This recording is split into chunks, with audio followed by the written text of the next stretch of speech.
Hey YouTube, how you doing? This is Nuki with the Book Nook and Channel Review. I'm coming to you today with a book review and a short little movie review. The movie that I watched was called The Sarah Baartman Story. I don't know how many of you have heard of this woman. The movie is actually on YouTube. It's in two parts. She was also known as the Hottentot Venus. Hottentot is actually a derogatory name. It's like saying nigger. But let's get into who Sarah Baartman was. Sarah Baartman was a slave. She wasn't born a slave. She was from Cape Town. And she was captured as a slave. She was brought to London. Now, a little background on Sarah Baartman and the culture that she came from. They were also known as Bushmen. In this tribe, what they did with the young ladies of the tribe was, as they were coming into womanhood, they had different ointments and butters and rubs that they used on the young girls to make their asses bigger. In doing so, the women of the tribe felt that these young girls would be more desirable for marriage. They also would take the libias of these girls and they would make an incision, sort of like a pocket. And in this incision, they would insert pebbles, heavy pebbles, to make the labia elongated. And every couple of months, they would put a heavier pebble in it. So imagine someone doing that to your labia. It's just made it longer. So in essence, their vaginas became like aprons, I'll say. Very elongated. So this is what the character Sarah Baartman went through when she was younger. It wasn't like it was some type of bad thing. This is just what they did to make them more desirable for marriage. In the movie, it doesn't really talk about Sarah Baartman's past.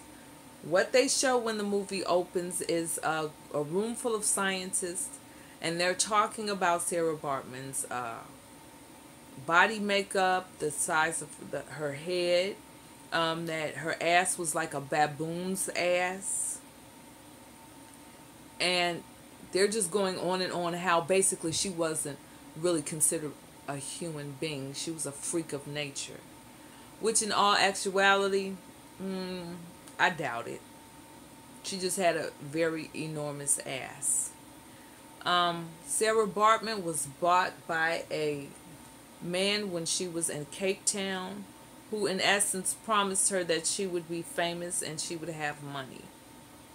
She leaves with this man because she really doesn't have a choice. She goes to London. He puts her in a freak show. She's the Hottentot Venus. Come watch the Hottentot Venus with her big, enormous ass and long vagina. She was in the room next to the bearded lady and the midget lady and the Tom Thumb dude. And he kept her on the stage in a bamboo cage. This man would let her out of the cage. He would have her perform different things, jumping around the stage. And at one point, he was like, now I'm going to play a tribal song, on some bongos, and watch the Hottentot Venus go. And she would, gyrate around, and her ass was really huge. So she's clapping her ass, sort of like what you'd see at maybe a strip club or on a video. It really didn't look any different from what I've seen on television nowadays to me. Which made this whole situation even more sad. Because Sarah, which is what she was baptized as when she got to London, didn't have a choice. Now, she died from various venereal diseases. Throughout the whole movie, she seemed to be sick to me when they picked it up because she had this terrible, horrible, hacking cough. and she would smoke what looked to me to be a blunt, but I'm sure back then they didn't call it a blunt. And she drank a lot. She was an alcoholic, basically. But she did these things in order to be able to cope with what she was forced to do, and her enslaver didn't stop her from doing it, because I'm sure it just made her more agreeable. You know, he didn't have to bust her in the head if she had her weed and her drink. She was actually born, her name was Sarki, and they changed it to Sarah. But the whole movie, it's just something that you need to check out. It's on YouTube, like I said. Check out the movie. It is quite disturbing. It was disturbing to me. It was disturbing to me the way that she died, as a prostitute, destitute, lonely, and full of disease. What piqued my interest about her, I don't know if I started talking about this or not, because I could be all over the place sometime. But someone had posted a picture on Instagram, and it was a picture of Sarah Baartman, who I had never heard of. And right beside it was a picture of Nicki Minaj, and it said Nicki Minaj was the new Sarah Baartman. And I was like, what the hell does that mean? And it gave a little brief synopsis of who Sarah Baartman was in the caption. So, of course, y'all know Google is my best friend. So I just started Googling the name. That's how I found the movie on YouTube. Excuse me. After I got through watching the movie, of course, that wasn't enough for me. I'm like, I got to know more about Sarah Baartman and what the hell. Because in the movie, I can't say that she seemed against it, but it's not like she was all with it. You could tell it bothered this woman. So, of course, I go to my local library and I find 2 books. One book I just couldn't stand, because it was actually speaking for Sarah, you know, about how she felt when she was growing up. The other book that I got, I really like this one. It's by Rachel Holmes, and it's actually called African Queen, The Real Story of the Hottentot Venus. Can you see that?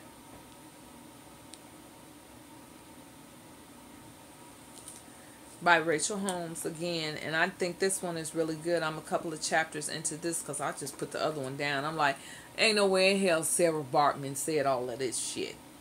So, okay, in this book, it's going into her childhood. Her mother did die when she was young, because the slave owners raided their village. Of course, they lived in a village. They were like the Bushmen.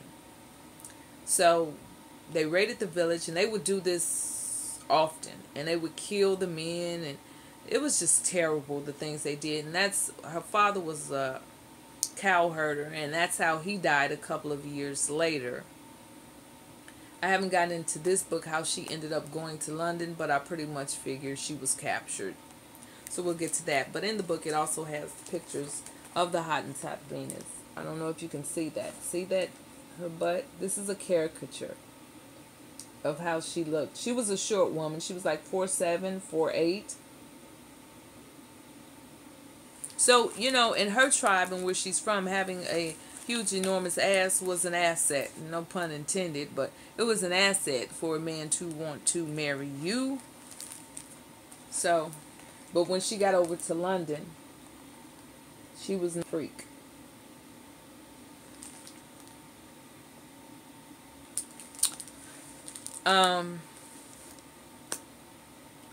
I was talking to my sister about this, you know, reading the book, and how nowadays these young girls and some of these old ones equate what they're worth by their body, or the size of their ass, you know, or the size of their breast, or, oh, I'm so pretty. Beauty fades. We all know that. Titties sag and asses drop.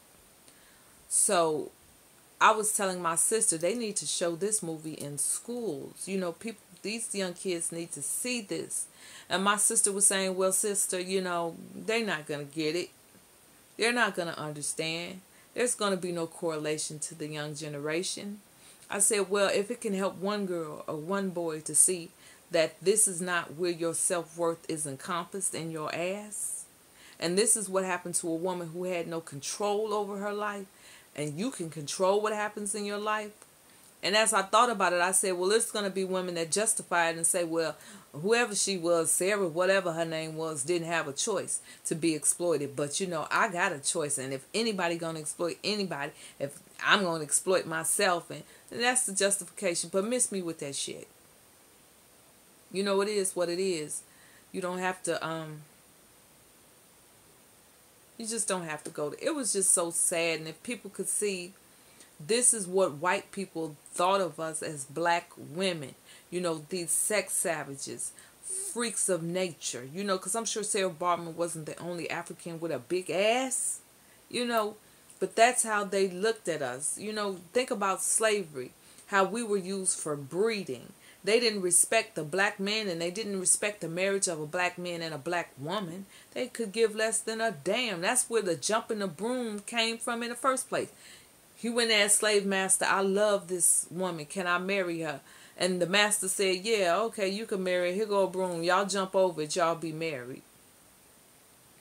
I'm not getting ready to try to, in 2013, make that a good thing. Like, yep, I'm going to jump the broom because this is what my ancestors did. I'm going to make something bad good. Bullshit. There will be no brooms at my wedding. Just for the simple fact of what it meant once upon a time. You won't see a broom at my wedding. Okay? No, we're not doing that. So you're not going to sit and justify you flapping your ass in videos and you walking around half-ass naked wearing shorts that look like panties, going out in public with no modesty, showing the world what only your husband should see. You're not going to justify it and tell me I can exploit myself. Because if that's how you think, then, you know, you're so lost. Come on back. Come on back. But that's just my opinion. I'm a modest woman. So it's just some things I ain't going to do. But, again, check out the movie, the Sarah Baartman story. And you might want to peep the book. Because, like I said, I just started reading it. African Queen. The Real Story of the Hottentot Venus.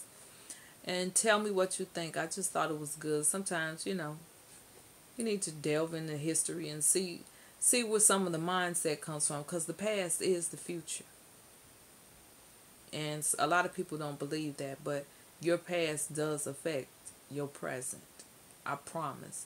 And it not only affects your present, but it affects the future of your present offspring. Trust me and believe. So, check it out, the Sarah Baartman story. Let me know what you think. In the meantime, this is Nuki with the Book Nook and Channel Review. Stay encouraged and peace, y'all. Bye.